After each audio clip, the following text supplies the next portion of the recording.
Hi guys, it's been a while. So here on my work desk, I have Tecno KL5, also known as Tecno Spark 30C. It's a new phone, so it was sent to me by one of my customers.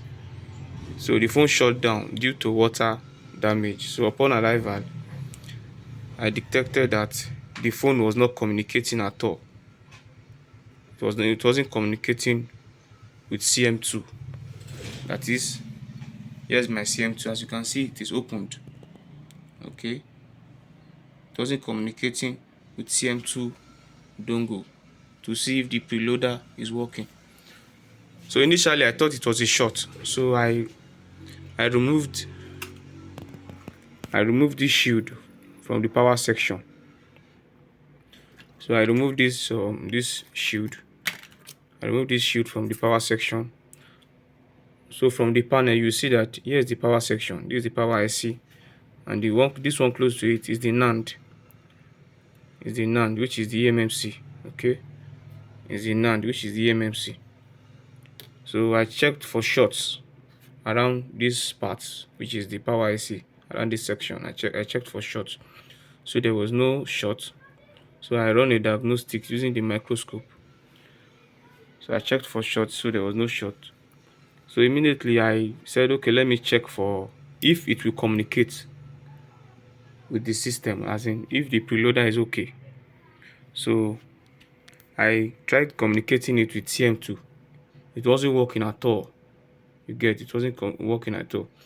So I just had to guess, because from my experience, I knew the NAND would be the problem.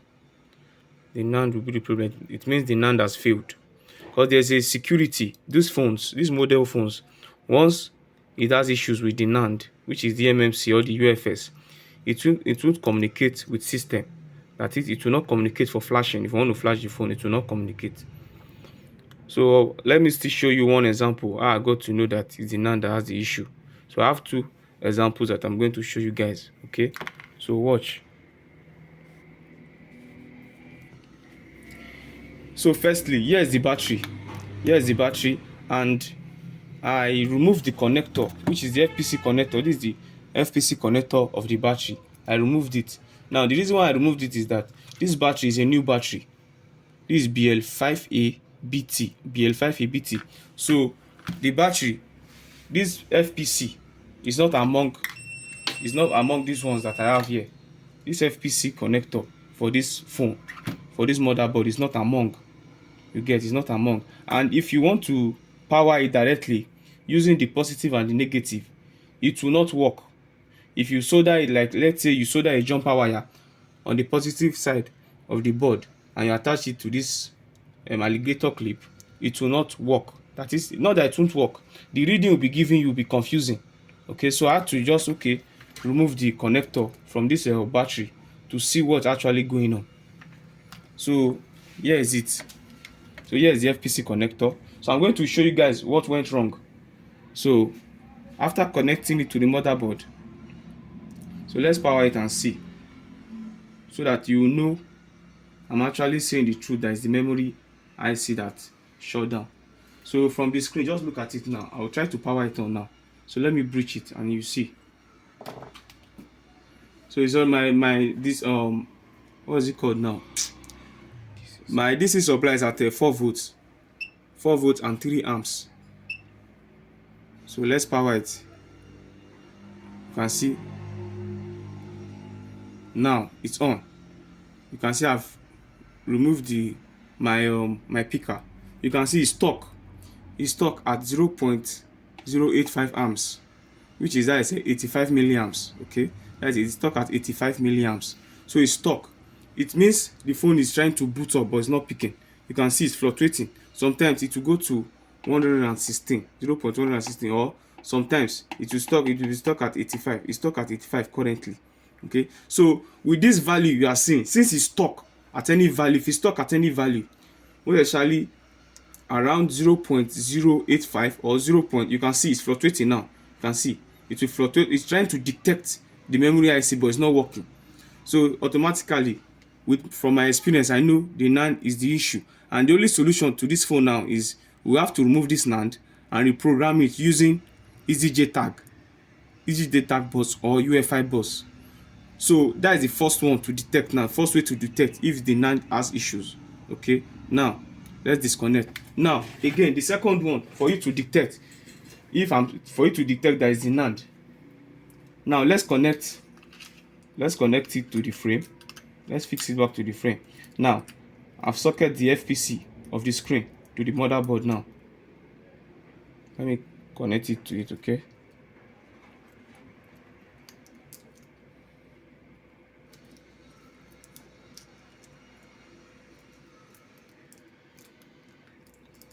yes, you can see it's connected. I've connected it to the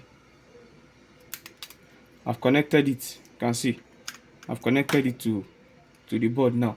Now this CM2 is open. My CM2 app, the application is open. So let's just select it to O base. I can leave it in O base, or let's just put it in Tecno. It's Tecno model. Just select it and put it in Tecno. Then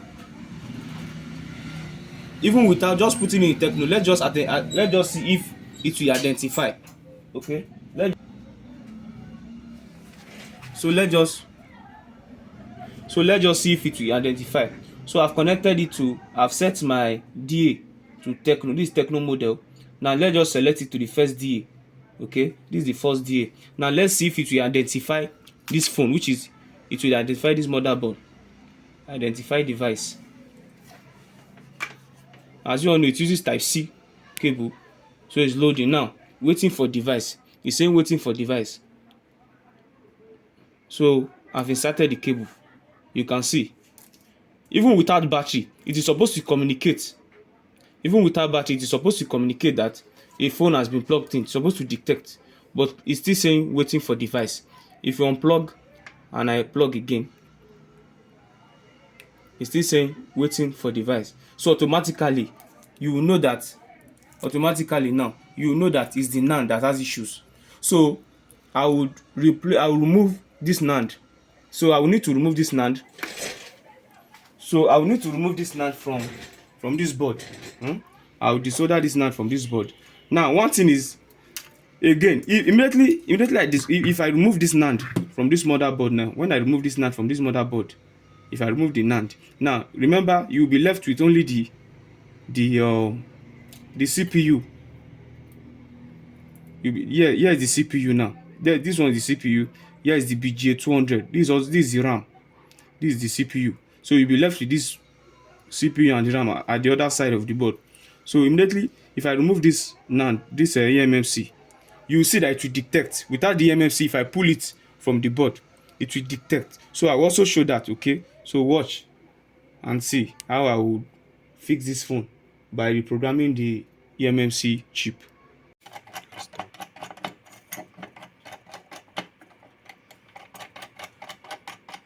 So guys, I want to remove the NAND, which is the Emmc chip, of the board. Firstly, you have to remove it. Then you need to check. After removal, you check if it will detect with CM2 on the motherboard.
and see it's off.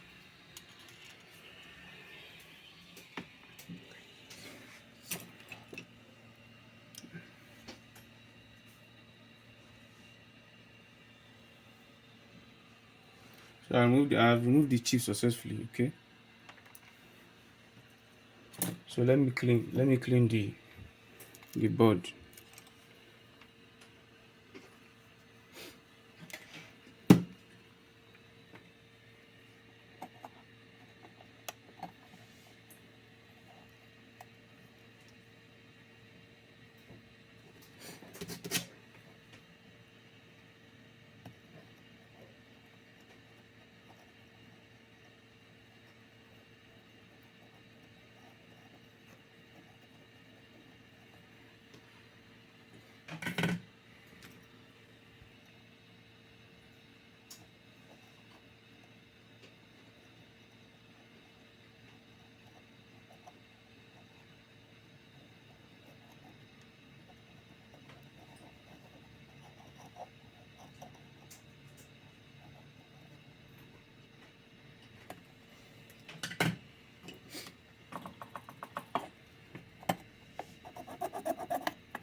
So you can see the board is clean.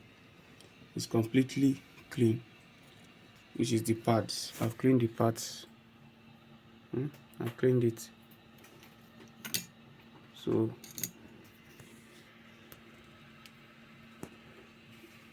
I've cleaned the pads. So this is the NAND, which is the Emmc. Here's the motherboard. So take a look at it very well. It's still the same. The motherboard is Pack 30C motherboard. So the board has cooled down now. Let's see if it will detect with CM2 without the NAND. Remember, I told you that if this NAND is faulty, it will not detect preloader on any flashing tool. Like since it is MTK, but this board uses an MTK chipset. So if the eMMC has issues, if the preloader has issues, it will not detect. It will not detect preloader. That is, you won't be able to flash the phone. It will die completely. Okay. So now, I told you there's a security embedded on this chip. If it has issues, it won't detect preloader until you have to remove it from the board. So now, this is the board. The NAND is no longer present. So let's see if it will detect or not with CM2. Now come down. Now look at it now. My CM2 is freshly opened. So let's go to Tecno. The model. Let's go to Tecno.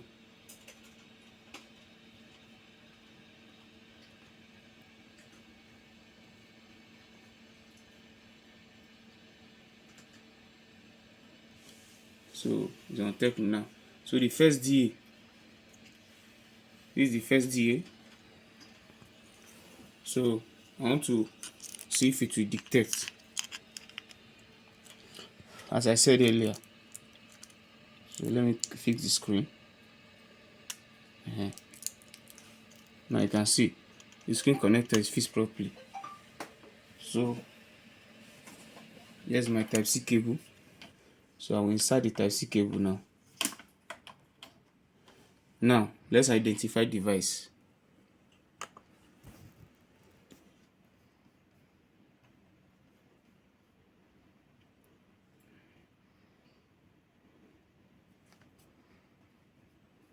Let me stop it again. So I want to identify device.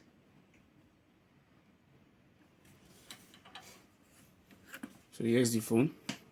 So let's insert the cable. Look at it now. It's saying waiting for device. So let me insert the cable. You will see Watch the screen, just watch the screen.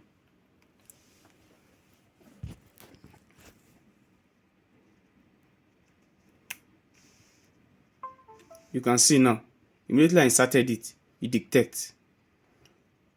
You get, immediately I inserted it, it detected it. You can see it's trying to scan, it's sending first DA. You can see, let me unplug. You see it has stopped. It will stop immediately.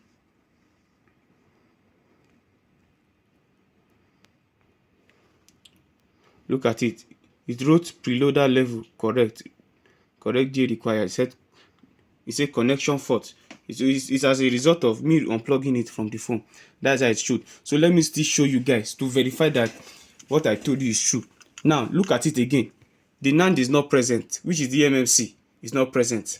So initially I told you that it's because the NAND is faulty. That was why it wasn't able to detect the preloader of this phone, which is Spark 30C KL5. Okay. Now I have unplugged. I have desoldered the Emmc from the motherboard. Now you can see this space is empty, and here is the NAND, which is also the Emmc. Here is it. Now look at it again. I'm not doing any trick here. Look at the whole full system. Look at the whole system. I'm not doing any trick here. Now let's identify again once more to verify that what I told you guys earlier was actually correct. So identify device again. So the reason why this my CM2 is showing this is because I did a backup for an NVRAM of a phone before, so I'll just say no.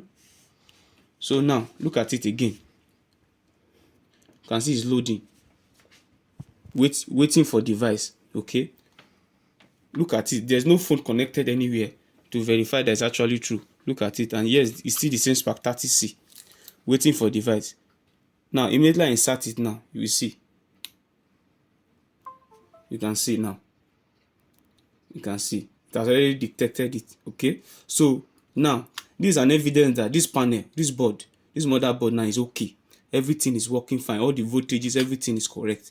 So there's no eMMC present. So I will reprogram the eMMC and fix it back. After fixing, before I will flash, before this phone can work properly, and it will come on 100%. Okay, so I'll also show you guys how I reprogram the eMMC. So this is the part 1 of this video. So watch out for part 2. Thank you and God bless you.